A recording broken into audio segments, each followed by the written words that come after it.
ഗോവിന്ദൻകുട്ടി, അയാളെ കണ്ട ഞാൻ കിഴക്കേ വരാന്തയിൽ നിന്ന് പൂജ ചെയ്യുന്നു. ഭഗവാനെ, ഭഗവാൻ, ഇന്നേക്ക് 36 ദിവസമായി. 41 ദിവസം ധ്യാനം കഴിഞ്ഞാല് ബ്രാൻഡ് കണ്ട കലി കയറും. അപ്പൊ വിസ്കിയോ? മദ്യം കണ്ട കലി കയറും. അതന്നെ ചേട്ടനെ സമ്മതിച്ചിരിക്കുന്നു. അവാര മനഃശക്തി തന്നെ. ഭഗവാനെ, ഈയോടെ ഒരു ഒടുക്കത്തെ പൂജ. തീപ്പെട്ടി വെച്ച കാണൂല. ഉള്ള തിരിയും വിളക്കും ഒക്കെ കത്തിച്ച് തീപ്പെട്ടി മുഴുവൻ തീർക്കും.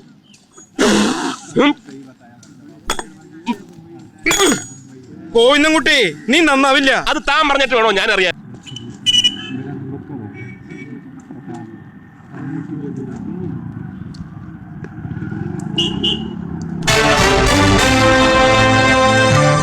ഇതാ മാക്രി ഗോവിന്ദനല്ലേ?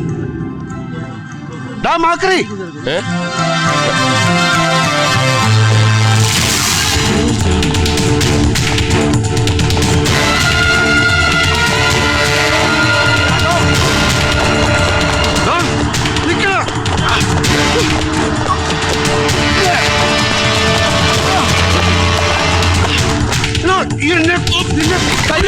വിചാരിച്ചല്ലോ.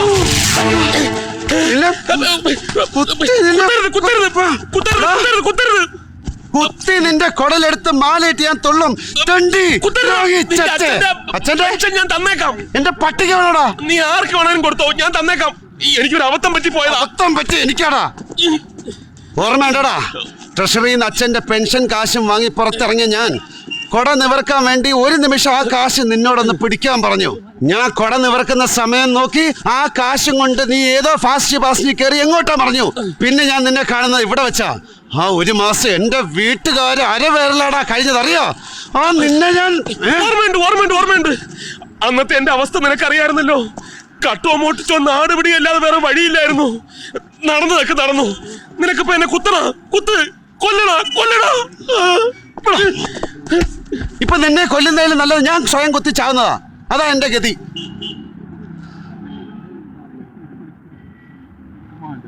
എണീക്ക്.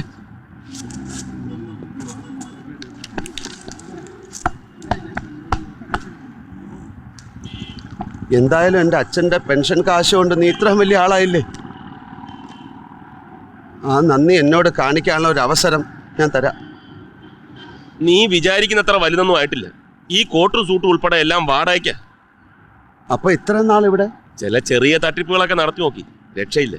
അപ്പോഴാണ് ഈ ജോലിയോടുകൂടിയ വിസയെ പറ്റി കേട്ടത്.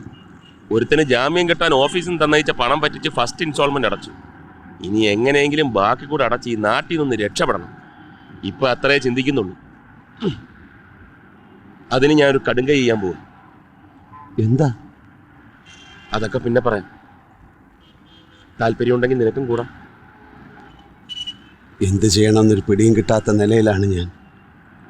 കടക്കാരെ കൊണ്ട് പൊറുതു മുട്ടിയപ്പോൾ അമ്മ അടുക്കള ജോലിക്ക് വരെ പോകാൻ തുനിഞ്ഞതാ. പിന്നൊന്നും ചിന്തിച്ചില്ല. വിധി ഇപ്പൊ എന്നെ ഇവിടെ കൊണ്ട് നിർത്തിയിരിക്കുക. ഇനി എന്തെന്നൊരു ചോദ്യമായിട്ട്.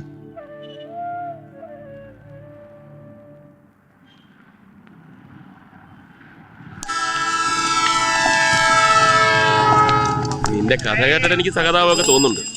ഇപ്പോ ഉരുളിയെന്ന് മദ്ദളത്തിനോട് പറയുന്നത് പോലെ എന്റെ കാര്യം നിനക്കറിയാമല്ലോ. കൂട്ടുകാരനെ കൊണ്ട് പെങ്ങളെ കെട്ടിച്ചിട്ട് അവൻ പണവും പണ്ടവും തട്ടിയെടുത്ത് പെണ്ണിനെയും പറ്റിച്ചിട്ട് പോയി. അവൾ ആത്മഹത്യ ചെയ്ത് അന്ന് ഞാൻ മറന്നതാ ഈ സത്യവും ധർമ്മവും ഒക്കെ. വീട്ടിലേക്ക് വിളിക്കാനുള്ള ധൈര്യം പോലും ഇല്ല. അമ്മ ഇതെല്ലാം അറിഞ്ഞ വെറുതെ അവരെ കൂടെ വിഷമിപ്പിക്കുന്നതിന് നീ വിളി. നീ ദുബായിലാണെന്ന് പറ. ജോലി കിട്ടാൻ കുറച്ച് കാലം കൂടെ എടുക്കും. അപ്പം വീണ്ടും വിളിക്കാമെന്ന് പറ. അവരെങ്കിലും മനസ്സമാനമായിട്ട് കിടന്ന് ഉറങ്ങട്ടെ. അങ്ങനെ കള്ളം പറഞ്ഞിട്ട് പിന്നത്തെ കാര്യം പിന്നെ. നീ ഇപ്പൊ വിളി, ഇങ്ങോട്ട് വന്നേ. തമ്പുരാന് തെറ്റിയില്ല. കൊച്ചുമോൻ 7-ാം തീയതി തന്നെ വരുന്നെന്നാ എഴുത്തില്. 7-ാം തീയതി ആണോ 9-ാം തീയതി ആണോ എന്നൊരു സംശയം വന്നു. അതാ എഴുത്തുകൊണ്ട് പിന്നെ ഇറങ്ങിയത്. ഏത് ഫ്ലൈറ്റ് ആണ്, അതിന്റെ നമ്പർ എത്രയാണ്, അതും കൂടെ നോക്കിയട്ടെ. ഒരു പാക്കറ്റ് ഗോൾഡ് ഫ്ലൈക്ക്. അവിടെ നിൽക്ക്. BA 424 British Airways. 424 British Airways. എന്നാ വരട്ടെ തങ്ക. ശരി തമ്പി.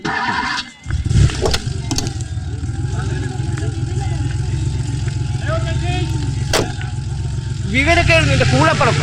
തമ്പുരാൻ എഴുത്ത് വായിക്കുന്നതിനിടയ്ക്ക് അവന്റെ ഒരു ഗോൾഡ് ഫ്ലേക്ക്. ഈ മാസം പച്ചടൽപ്പം കൂടുതലാ. 1-ാം തീയതി കഴിഞ്ഞാൽ 10 പൈസയുടെ സാധനം ഞാൻ നിനക്ക് തരത്തില്ല. ഒരു കാർ ആക്സിഡന്റ് 2 കണ്ണും പോയതാ.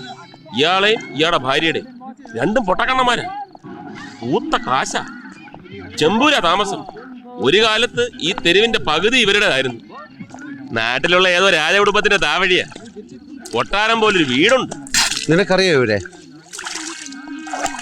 ഒരിക്കലും ഒരു പൂട്ട് നന്നാക്കാൻ പോയ കണ്ടിട്ടുണ്ട്. എന്തത്? പൂട്ടെന്ന് കേട്ടിട്ടില്ല. ആ. അത് നന്നാക്കാൻ പോയപ്പോ കണ്ടിട്ടുണ്ട്. ഇയാടെ ഒരു കൊച്ചുമോൻ അമേരിക്കയിലുണ്ട്. ഈ അടുത്ത കാലത്ത് വരുമെന്നാ ഹലോ ഹിന്ദി പിള്ളേർ എടുപ്പിക്കരുത്. തലേ കയറി ഇരിക്കുവേ. കളഞ്ഞിട്ട് വാ.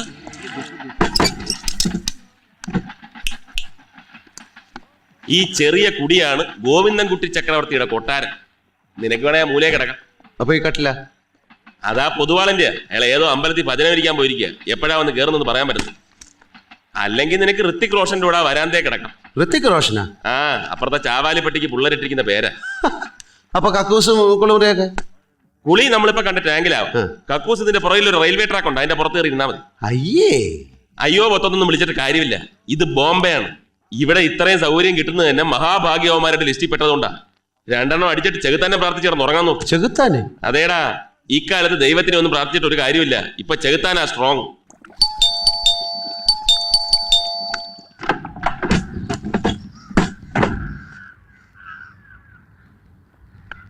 തോമസ് മുതലാളിയുടെ വീടല്ലേ? അതെ. ഒന്ന് കാണണമായിരുന്നു. ഞാൻ ഗോവിന്ദൻകുട്ടി, ഇത് ശിവരാമൻ. കൂട്ടിയിട്ട് വരാൻ പറഞ്ഞിരുന്നു. അച്ഛൻ പറഞ്ഞോണ്ടല്ലോ കാണാൻ സൗകര്യം അത് പറഞ്ഞാൽ മതി. ഇത് കുഴപ്പമുണ്ട്. എനിക്ക് മനസ്സിലായി.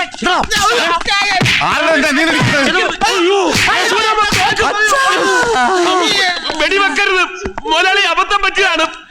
ഇവനെന്റെ അച്ഛന് പറഞ്ഞു, തന്തയ്ക്ക് പറഞ്ഞു ഞാൻ ആരെ അടിക്കും. എന്നെ അച്ചായ കാത്തിരിക്കാണെന്ന് അറിയാൻ വന്നതാ. അറിയുന്നതിന് മുമ്പ് ഇടിച്ചോ പന്നി. അവൻ വിക്കനാണ്. അത് നിനക്ക് നേരത്തെ പറഞ്ഞുകൂടായിരുന്നു. അത് പറയാനല്ലേ ഞാൻ വന്നത്. അതിനു മുമ്പ് അവനൊക്കെ അടിക്കാൻ ആര് പറഞ്ഞു? ഇതാരാ ഇവൻ? എനിക്ക് നന്നായിട്ട് അറിയാവുന്ന ഒരു സുഹൃത്താ. നമ്മുടെ പരിപാടിക്ക് ഒരാളെ കൂടെ വേണമെന്ന് മുതലാളി പറഞ്ഞായിരുന്നല്ലോ. വിശ്വസിക്കാം. നല്ല ചങ്കൂറ്റുവാ, കൂടെ നിൽക്കും. കണ്ടിട്ടൊരു കള്ള ലക്ഷണം. മുതലാളിക്ക് ബാങ്ക് മോഷണത്തിന് ഒരു ഹരിചന്ദ്രനാണ് വേണ്ടതെന്ന് ഞാൻ അറിഞ്ഞില്ല. ബാങ്ക് മോഷണം? ആ, പ്ലാൻ ഞാൻ പറയാം. ഇത് എലീന, എന്റെ കാമുകിയെന്നോ ഗേൾ ഫ്രണ്ട് എന്നോ കൂട്ടുകാരിയെന്നോ എന്ത് വേണമെങ്കിലും പറയാം. കം. ഇവൻ ഞാൻ ഡ്യൂട്ടി. ഡ്യൂട്ടിയാ? ക്യൂട്ടി, തോമാച്ചിന്റെ ബ്രദർ. അപ്പൊ ഞങ്ങളുടെ കാശിന്റെ കാര്യം? അതെല്ലാം നേരത്തെ പറഞ്ഞതുപോലെ തന്നെ നടക്കും. പിന്നൊരു പ്രധാന കാര്യം ശ്രദ്ധിക്കണം. ഓപ്പറേഷൻ സമയത്ത് ആരും ആരുടെയും പേര് വിളിക്കാൻ പാടില്ല. നമ്മൾ ആരൊക്കെയാണെന്ന് ഒരു തെളിവും പോലീസിന് കിട്ടരുത്.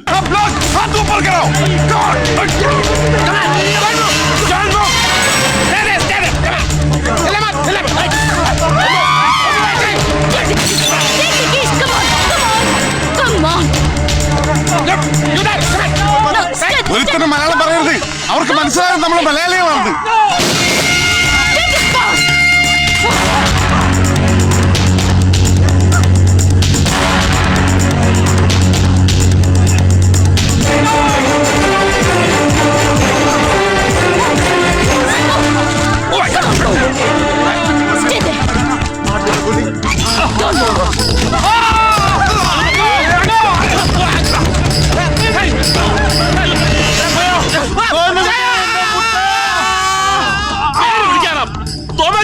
ഇവരെന്റെ പേര് വിളിക്കുന്നു.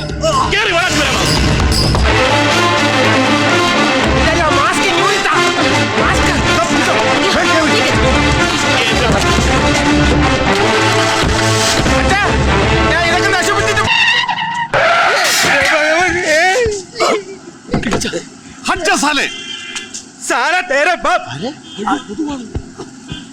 നിനക്കറിയാല്ലേ? ഇയാളാണ് എന്റെ മുറിയിൽ താമസിച്ചത്. ഇവന്റെ പുറത്തുകൂടി കയറ്റി ഇറക്കേണ്ടി വരുന്നതാ തോന്നുന്നത്. ഓ, മലയാളിയാണ് അല്ലടാ. കേട്ടടാ, എന്റെ നെഞ്ചത്തോടെ കേട്ടടാ. നിന്റെ അപ്പനെ പറിച്ചു തന്നടാ ഈ ബോംബെ റോഡ്. നിന്റെ പാട്ട വണ്ടി. अरे यार झगड़ा छोड़ो, निकलो यहाँ से. പൊടി കേട്ടടാ, വാതിലടക്കില്ലേന്ന്. എനിക്കൊരു കാര്യം പറയാണ്ട്. എനിക്ക് നിന്റെ അമ്മയ്ക്ക് വിളിക്കാനാ. നിന്റെ അമ്മയുടെ നെഞ്ചത്തോടെ കേട്ടടാ പന്നി.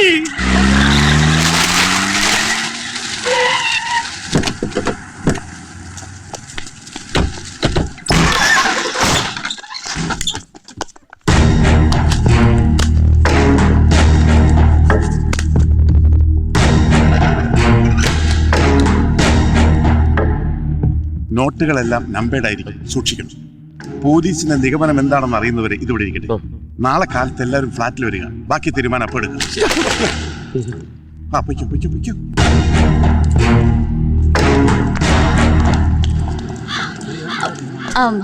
നിങ്ങൾ നടന്നോ, എനിക്കൊരു ഫോൺ ചെയ്യാനുണ്ട്. ബൈ. नेशनल बैंक में डकैती, आज की ताजा खबर। नेशनल बैंक में डकैती, आज की ताजा खबर। नेशनल बैंक में डकैती, मिड डे न्यूज, आज की ताजा खबर। नेशनल बैंक में डकैती, एक मिनट.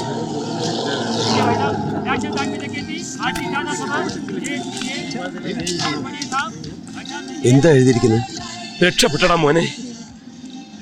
ആര്? നമ്മുടെ ജീവിതം. നീ കാര്യം പറ. ബാങ്ക് റോബറിയുടെ പിന്നിൽ അധോലോകമാണെന്ന് പോലീസ് കമ്മീഷണർ പറഞ്ഞിരിക്കുന്നു. പോലീസിന് ഇതുവരെ ഒരു എത്തും പിടിയും കിട്ടിയിട്ടില്ല. നമ്മളെ പറ്റി ഒരു സംശയമില്ല. അപ്പൊ നമുക്ക് ആ കാശ് ആരും പേടിക്കാൻ ചെലവാക്കല്ലേ? എടാ, എല്ലാ നായ്ക്കും ഒരു നല്ല നാൾ വരും. അപ്പൊ നിന്റെ നല്ല നാള് തുടങ്ങിയല്ലേ? എന്റെ അല്ല, നമ്മുടെ. ആ കാശൊന്ന് കൈ കിട്ടിയിട്ട് വേണം നമ്മുടെ വിസ എടുക്കാൻ, നാടുവിടാൻ. എന്നിട്ട് നമ്മളൊരു തിരിച്ചുവരവുണ്ട്. നമ്മളെയൊക്കെ കളിയാക്കിയവരെയും കഷ്ടപ്പെടുത്തിയവരുടെയും മുമ്പിലേക്ക് ഈ കാശ് പറത്തിക്കൊണ്ട് നമ്മൾ പറയും, കണ്ടോടാ നമ്മുടെ കളിയാട്ടമെന്ന്. കഷ്ടകാലമേ ഗോവിന്ദ.